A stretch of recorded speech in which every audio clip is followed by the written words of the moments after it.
Good morning friends. கொஞ்சமாக பசலிக்கீரை இருக்குது. அப்போ சிறுபருப்பு, தக்காளி, டர்மரிக் பவுடர், மஞ்சத்தூள் போட்டு ஒரு 2 விசில் விட்டு எடுத்துடலாம். எடுத்துட்டு பசலிக்கீரை போட்டு கடைஞ்சி ஒரு கூட்டு மாதிரி பண்ணிடலான் இருக்கேன்.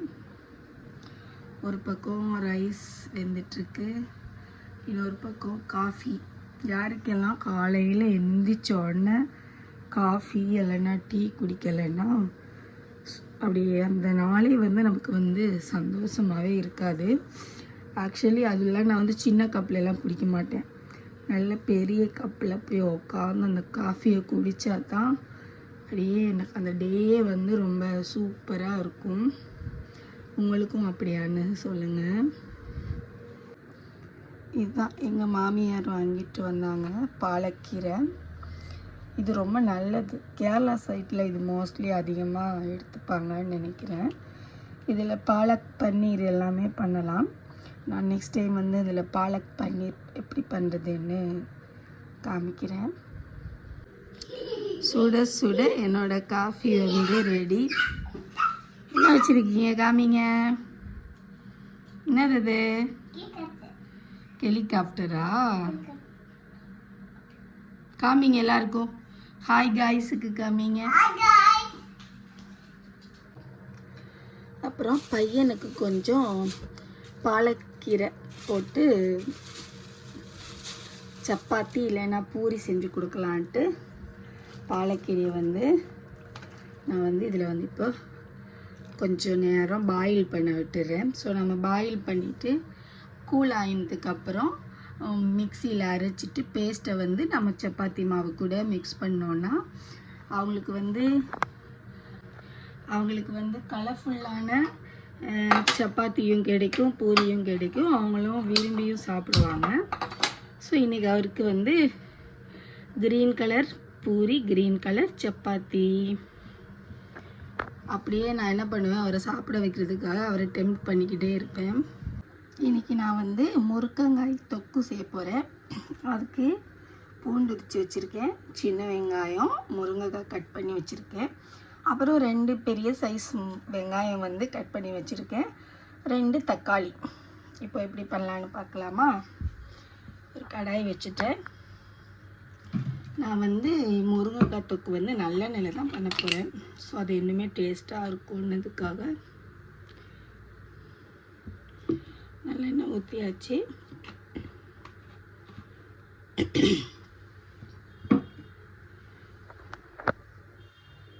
இப்போ நாம் கட் பண்ணி வச்சுருக்க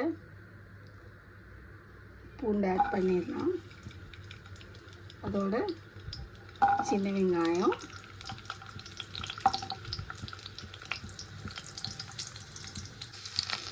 அப்புறம் கொஞ்சமாக கடுகு ஆட் பண்ணிடலாம்.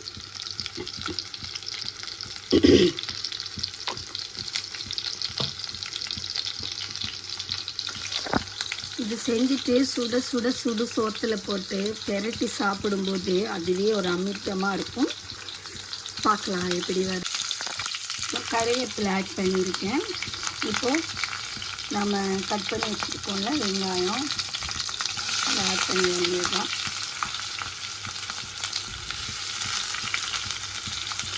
நம்ம எந்த கிரேவியோ எந்த கறியாக இருந்தாலும் நம்ம எவ்வளோ ஆனியன் சேர்க்குறோமோ அவ்வளோத்துக்கு நமக்கு டேஸ்ட்டு சூப்பராக இருக்கும். இப்போது தக்காளி ஆட் பண்ணிடலாம். தக்காளி ஆட் பண்ணிவிட்டு நம்ம கட் பண்ணி வச்சுருக்க முருங்கைக்காய் இருக்குல்ல, அதையும் ஆட் பண்ணிடலாம். இப்போது மஞ்சத்தூள், தனி மிளகாத்தூள், மசாலாத்தூள் எல்லாமே அரைச்சி வச்ச மசாலாத்தூள், இது கொத்தமல்லி தூள், மல்லித்தூள் இவ்வளவும் எடுத்துருக்கேன். இப்போ இது கொஞ்சம் நல்லா வதங்கின உடனே நாம் இதை ஆட் பண்ணி மிக்ஸ் பண்ணலாம். இன்னொரு கடாய் வச்சுருந்தேன். பாலக்கீரை சிறுபருப்பு கூட்டை தாளிச்சிடலாம். ஓகே, இப்போது கொஞ்சமாக எண்ணெய் ஊற்றி கடுகு, ஜீரகம், கருவேப்பிலை அதை சைட் மசாலா எல்லாம் ஆட் பண்ணிவிட்டு மசாலா எல்லாம் நல்லா மிக்ஸ் பண்ணிவிட்டு நம்ம உப்பு வந்து லாஸ்ட்டாக போட்டுக்கலாம். உப்பு போட்டால் முருங்கைக்காய் வந்து வேகாமல் போயிடும், ஒரு மாதிரி ஆயிரும்.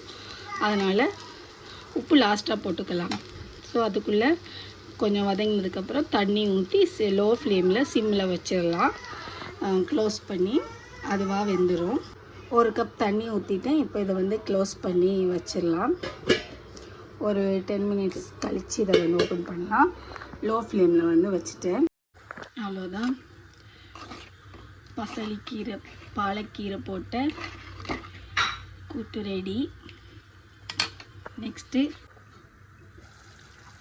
வாவ், பார்க்கவே ஆசையாக இருக்கு. இப்போ நம்ம உப்பு போட்டுக்கலாம்.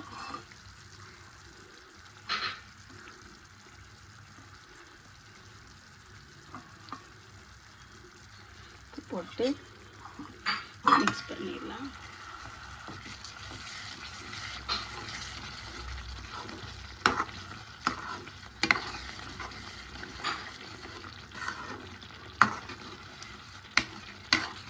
பார்க்கவே நல்லா ஆசையாக இருக்குது. நீங்கள் ஒரு வாட்டி இதை செஞ்சு பாருங்கள் உங்கள் வீட்டில், ரொம்ப சூப்பராக இருக்கும்.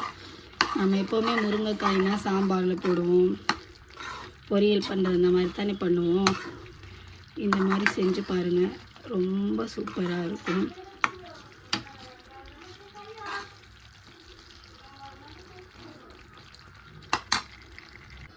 அவ்வளோதான், இதை ஒரு பவுலில் வந்து ட்ரான்ஸ்ஃபர் பண்ணிட்டேன்.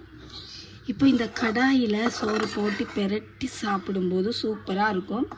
எத்தனை பேர் அப்படி சாப்பிடுவீங்கன்னு சொல்லுங்கள். வாங்க இப்போ நான் பெரட்டுறேன். இப்போ இதில் வந்து சுட சுட சாதம் சேர்த்துக்கலாம்.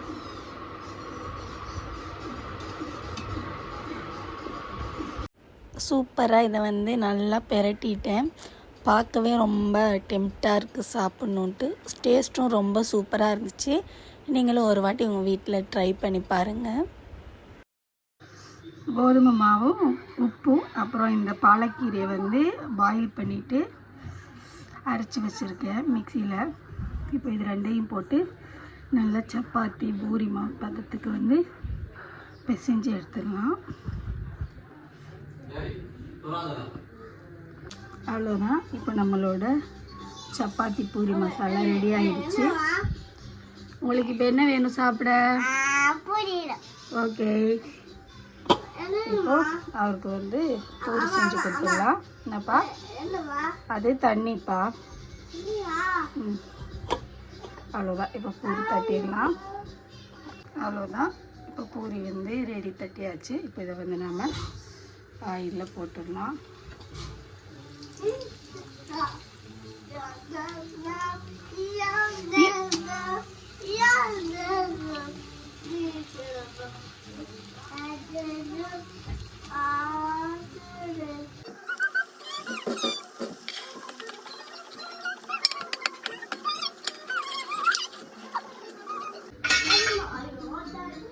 இந்தாங்க. என்னது இது? ஓகே ஃப்ரெண்ட்ஸ், அவ்வளோதான், அவருக்கு சாப்பிட கொடுத்தாச்சு.